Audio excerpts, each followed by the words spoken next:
السلام علیکم ورحمۃ اللہ تعالی وبرکاتہ۔ ناظرین کرام، آج ہم آپ کے سامنے ایسی شخصیت کا ذکر کریں گے جو طوفانوں کو سکون اور ڈوبتے کشتیوں کو سہارا اور کمزوروں کو تقویت بخشتا ہے، اس لیے کہ دور حاضر میں مسلمان اپنے آپ کو ہر میدان میں ہر طریقے سے کمزور ہی سمجھ رہے ہیں۔ کم سے کم مسلمانوں کو تو ایسا نہیں سوچنا چاہیے کہ جنگ تعداد یا ہتھیاروں کی کثرت سے جیتی جاتی ہے۔ یہ تو اللہ تعالیٰ کی طرف سے ہے کہ اپنے فضل سے ایمان والوں کو فتح عطا فرماتا ہے۔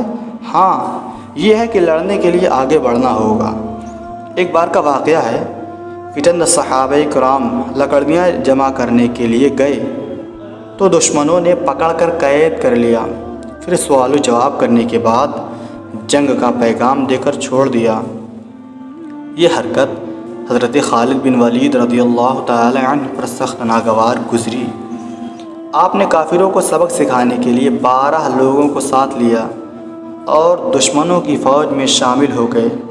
ایک لشکر جو قلعے میں داخل ہونے والا تھا، اس میں یہ 12 مجاہدین اس طرح شامل ہو گئے کہ کسی کو معلوم نہ ہوا۔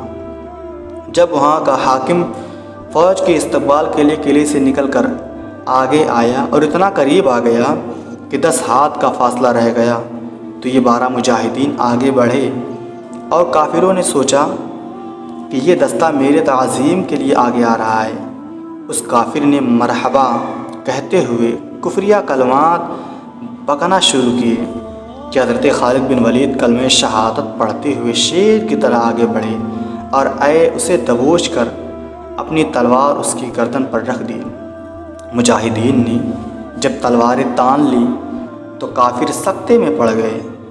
اس کافر حاکم کو ایک جگہ قید کیا گیا اور پھر اکیلے کا مقابلہ شروع ہوا۔ پہلے حضرت ابوبکر صدیق رضی اللہ تعالی عنہ کے بیٹے حضرت عبد الرحمن نکلے اور 5 شہسواروں کو جہنم رسید کر دیا۔ پھر ایک کافر سے مقابلے میں آپ کافی زخمی ہو گئے اور مجاہدین کے پاس واپس آئے جہاں وہ کافر حاکم قید تھا۔ جب حضرت خالد بن ولید نے آپ کو زخمی دیکھا تو جلال میں آ گئے اور کافر حاکم جو قید میں تھا اس کی گردن اڑا دی۔ جب کافروں کو معلوم ہوا کہ ان کے حاکم کی گردن اڑا دی گئی ہے تو سب دل ملا گئے اور حملے کے لیے آگے بڑھے۔ حضرت خالد بن ولید نے ایک صحابی کو حضرت عبد الرحمن کی حفاظت پر مأمور کیا اور فقط 10 مجاہدین آگے بڑھے۔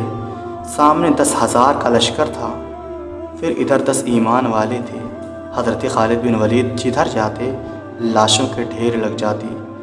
اسی طرح دوسرے مجاہدین نے بھی اپنی بہادری دکھائی اور ہزاروں کا لشکر فقط 10 مجاہدین سے پریشان ہو گیا۔